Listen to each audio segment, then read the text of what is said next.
combustion reaction here.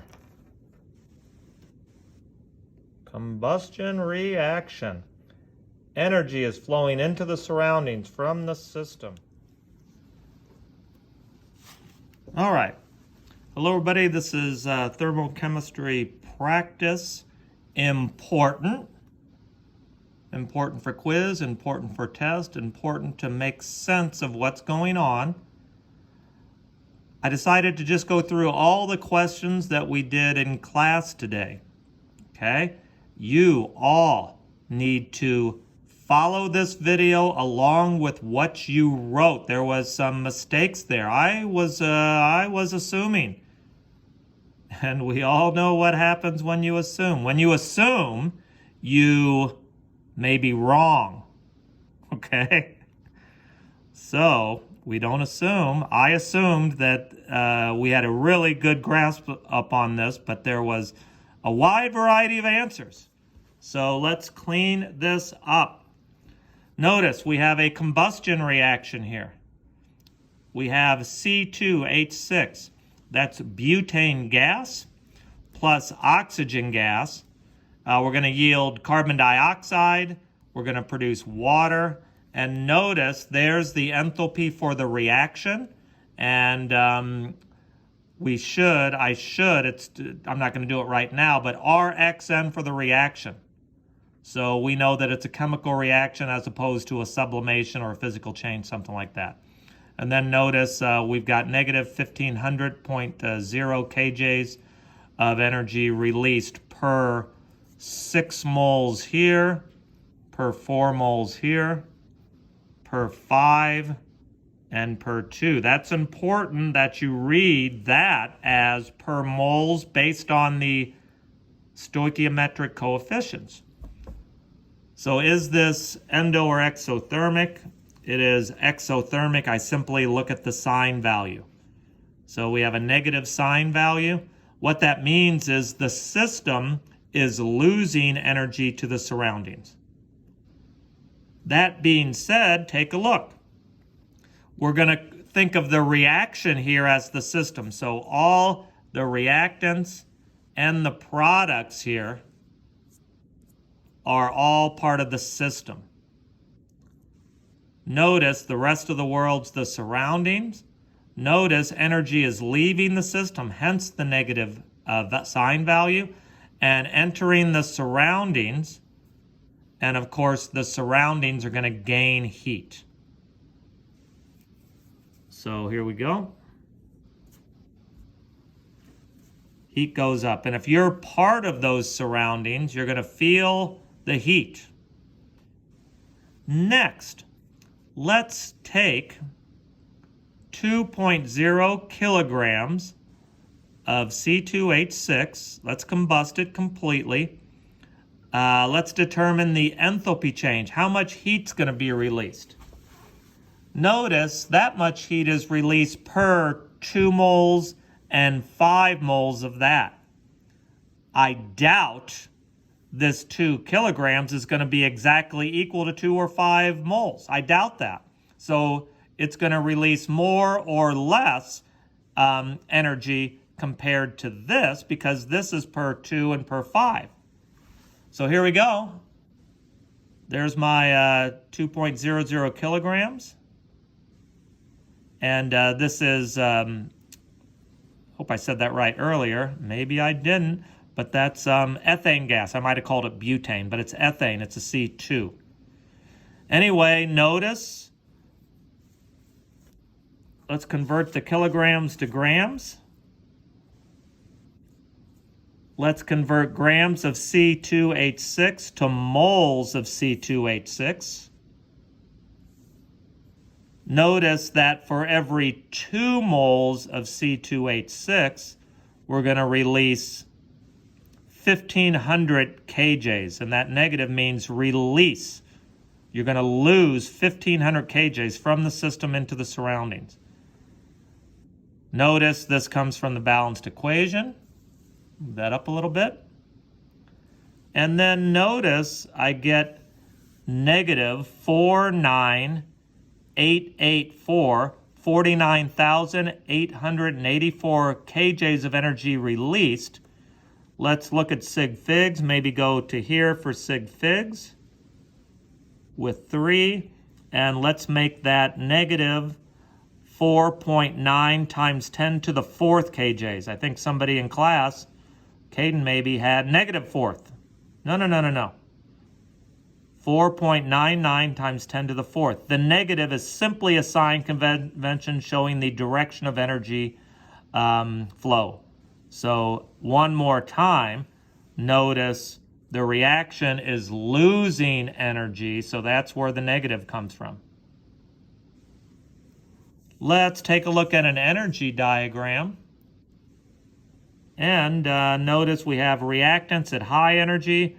We have products at low energy. Let's move that. First, the difference in energy content between reactants and product. That difference, there's the enthalpy for the reaction. So that's for the RXN for this reaction. Notice here to here, negative here. So this will have to release heat according to the law of conservation of energy. It's got to release that much heat into the environment. Notice also that we have this little energy bump here. This energy bump prevents this and this reacting just on their own. So you don't get an explosion when this gas leaks out into the air and bumps in, literally bumps into the O2. You don't get an explosion because you don't have enough energy to overcome that. If you do have enough energy to overcome it by maybe lighting it or sparking it, then it's going to be a downhill process. We're going to make products and we're going to release heat. So there's the energy of activation. It's important to take a look at the reverse reaction. For the reverse reaction, notice it's uphill and it's endothermic. Forward, exothermic, releasing heat, or we could call it exergonic, which is a relatively new way to describe energy changes, exergonic, and endergonic is in this, or endothermic.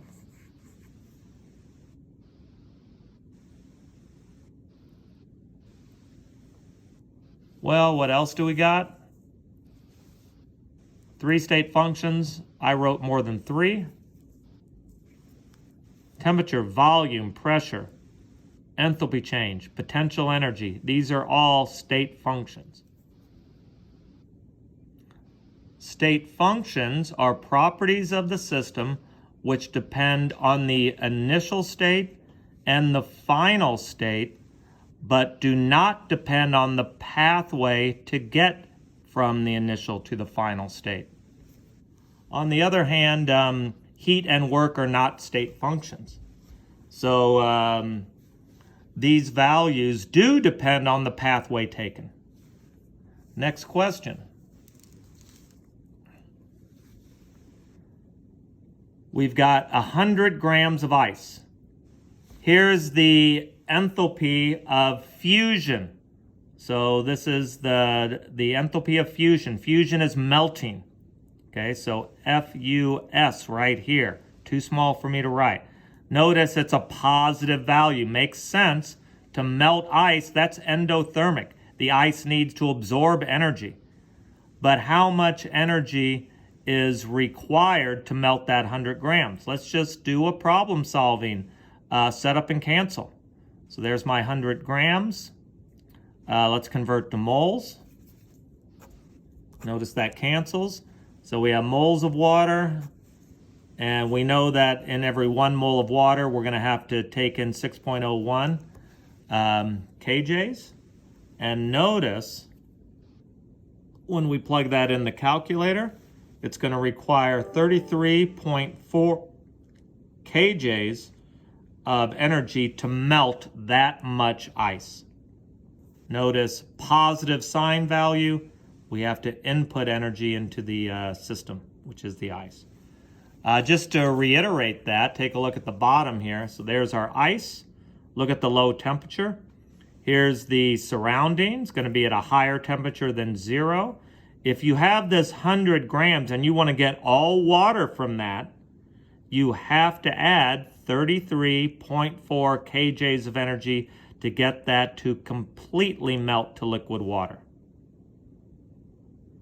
Again, look at the directional flow here.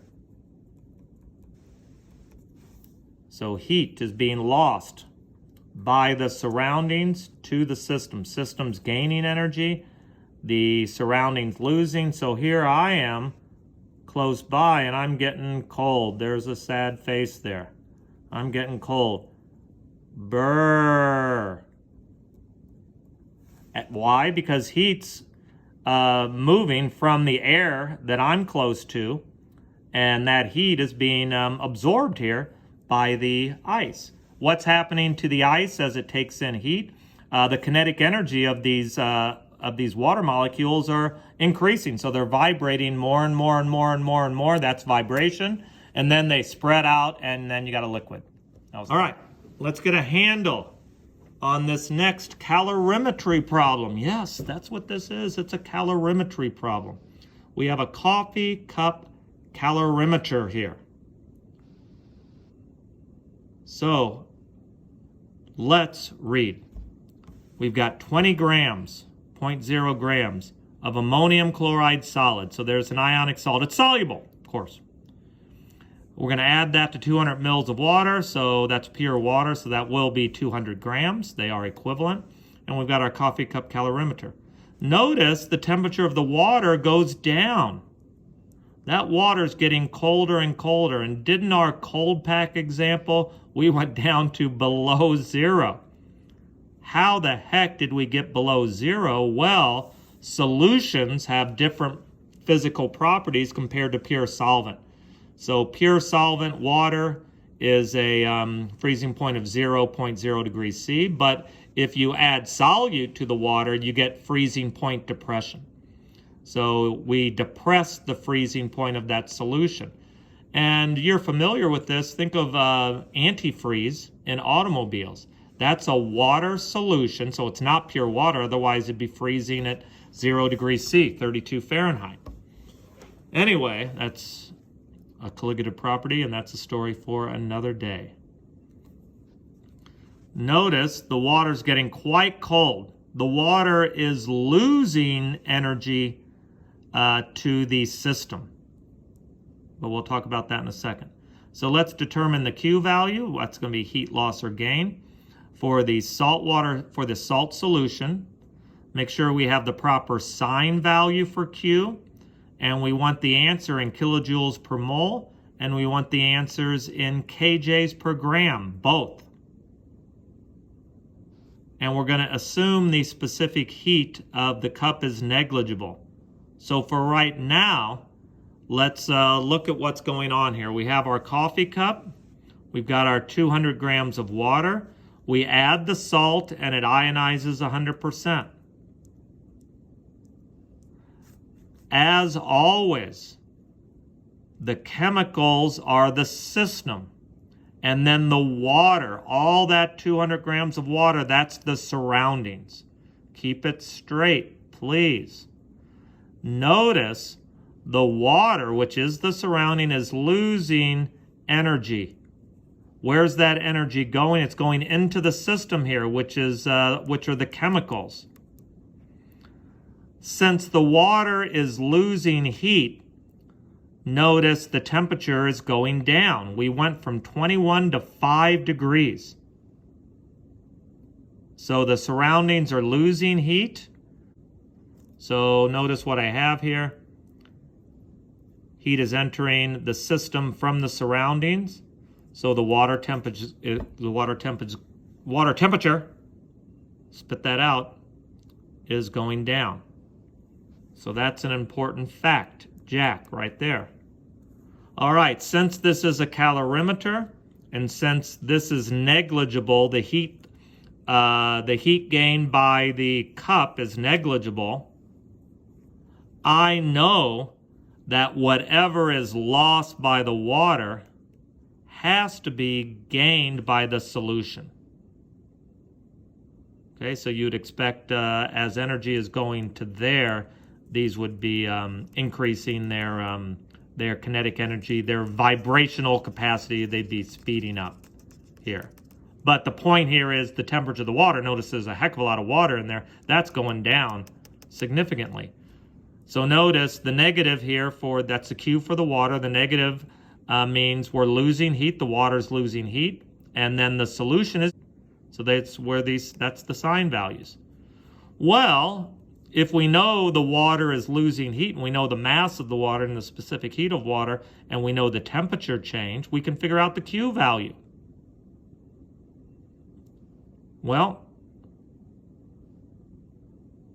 here we go. We do the math. Notice I didn't show canceling and whatnot, but you should. And when you do that, we're going to, when you times this out and cancel, we'll be left with joules. And here's our number in joules. It's like 13,388.8 joules. And this is what was lost by the water, but it's gained by the solution. Well, let's look at the sig figs. Looks like we're going to have 3 sig figs up here. There. Notice, let's convert that to sig figs. So I've got 1.33 times 10 to the 4th kJs of energy absorbed by the system. Or in this case, we're calling the system the solution, and then the surrounding is the pure water. So again, the solution is the system. Maybe I should write that. So this system here is the solution.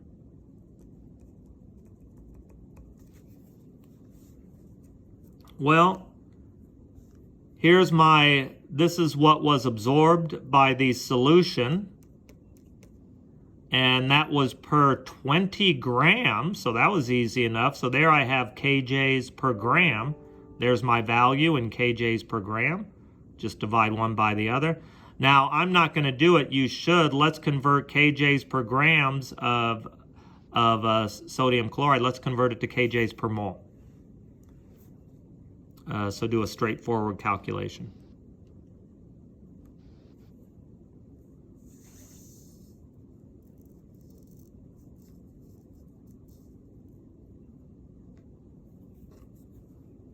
Next question.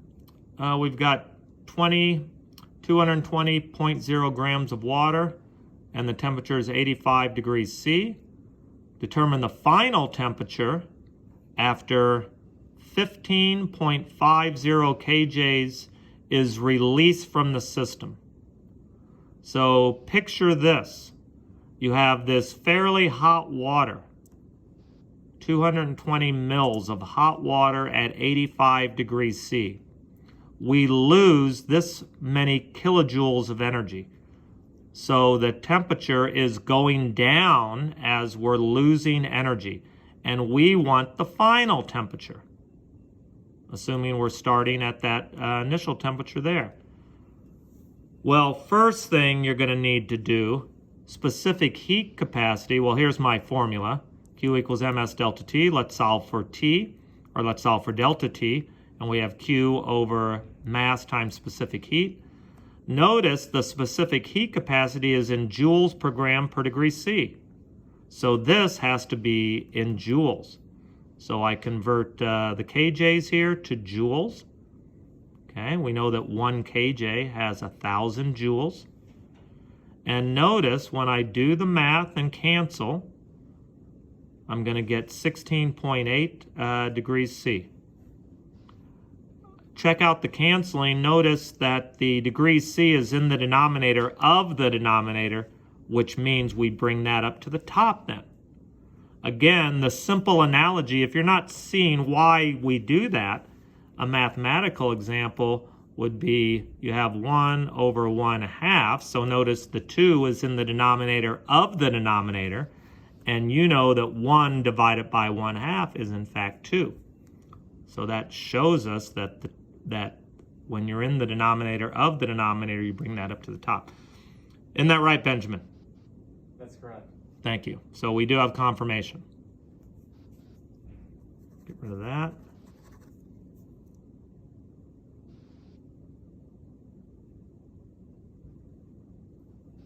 All right, this one here, I want to hear from you guys. This is, oh, it's a little tricky, but I want to hear hypotheses from the class here.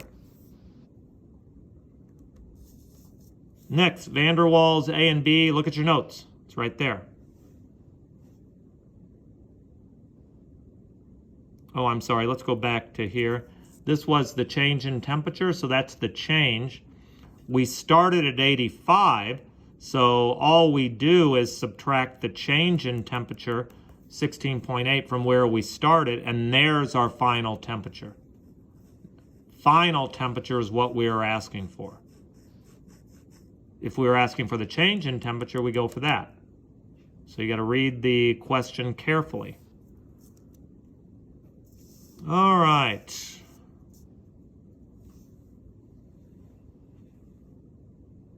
So here we go. The pressure probe is reading 25 ATMs for a gas in a sealed container. So that's what the pressure probe is giving us.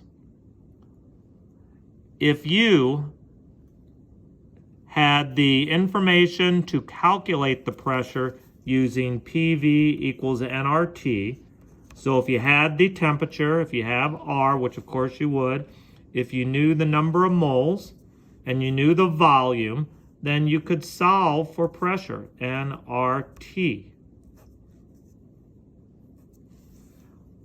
Would this pressure equal that? That's the question. The answer is, once you start getting over 5 atmospheres, and you go to 10 atmospheres, 15, once you start going over 5, you're going to get small changes. The gases are going to start behaving more like real gases as opposed to ideal gases. So it's that 5 atmospheres is kind of like the start of that. And then if you have low temperatures, you really are dealing with a real gas. But the higher the pressure, the more possibility of the gas behaving like a real gas as opposed to an ideal gas. So let's assume here that's significantly high. If we solved for pressure using these parameters, what would this number be relative to that? So there's the real pressure. This is probably going to give you a higher value, like maybe 28. So when you're using the ideal gas law, your pressures are going to come out to be higher compared to real gases. A real gas is going to have a lower pressure. So 28 ATMs versus 25. Why is that?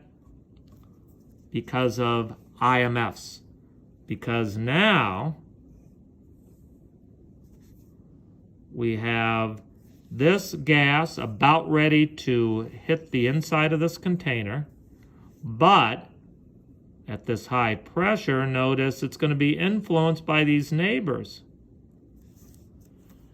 And now it's not going to hit as hard. Remember, pressure is force divided by area, so it's not going to hit with the same force. So there's going to be a lower pressure because of the strength of attraction here between that gas particle and its neighbors. Remember, this is behaving as a real gas as opposed to an ideal gas. There's more on that in your notes, so if you're not quite getting that, check it out and just ask tomorrow. Lastly, okay, which of these gases behaves most like an ideal gas? Well, ideal gases do not have attraction or repulsion, so you want to pick the nonpolar out of the group because it's less likely that nonpolar gases would be attracted to other nonpolar gases. Conversely, a polar gas, like water vapor, water's famously polar, that would tend to behave more like a real gas because polar gases have a greater tendency to be attracted to one another and therefore deviate from ideal behavior.